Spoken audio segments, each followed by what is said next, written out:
Hi everyone, எல்லாரும் எப்படி இருக்கீங்க? எங்கடா இப்படி சாமியார் மாதிரி முக்காடு போட்டு கிளம்பிட்டேன்னு பார்க்காதீங்க.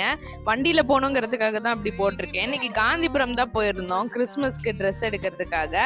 கிறிஸ்மஸ் தாத்தா ஒரே வைப்ரேஷன்லேயே இருந்தார். பையனும் வந்து மொதல் டைம் இப்போ தான் கிறிஸ்மஸ் தாத்தா கிட்ட வந்து சாக்லேட்லாம் வாங்குறான். அப்புறம் பாப்பா வந்து ட்ரெஸ் போட்டுட்டு ஃபேஷன் ஷோ பண்ணிட்டு இருந்தா. பையனுக்கு ஷெர்வானி எடுக்கணும்னு நினச்சிட்டு ஒன்று ஒன்றா செலக்ட் பண்ணி பார்த்துட்டு இருந்தேன். அந்த கேப்பில் வந்துட்டு 2 பேரும் போய் பலூன் வாங்கிட்டு வந்துட்டாங்க. அதுக்கப்புறம் அவனுக்கு போட்டு விட்டு பார்த்தேன். அதை அவன் கோஆப்ரேட்டே பண்ண உடனே கலட்டு அப்படின்னு சொல்லி அழுதுகிட்டே இருந்தான். அவனும் வந்துட்டு ஃபேஷன் ஷோ பண்ணுறேன்னு சொல்லிட்டு ஒரு ட்ரெஸ்ஸாக போட்டுட்டு வந்தான். ஆனால் கூட வந்து இந்த பலூனும் இருக்கணும், அதோட சேர்ந்து தான் நான் நடப்பேன் அப்படின்ட்டு நடந்தான்.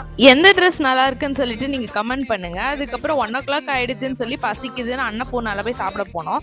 நான் மீல்ஸ் ஆர்டர் பண்ணியிருந்தேன், பாப்பா வந்துட்டு ஃப்ரைட் ரைஸ் ஆர்டர் பண்ணியிருந்தா. பையனும் எனக்கு ஈக்குவலாக இலை போட்டு அவனும் சாப்பிட ஆரம்பிச்சிட்டான். லஞ்சுக்கு அப்புறம் என்ன பண்ணோன்ட்டு அடுத்த வீடியோவில் சொல்கிறேன். பாய் எவ்ரிவான்.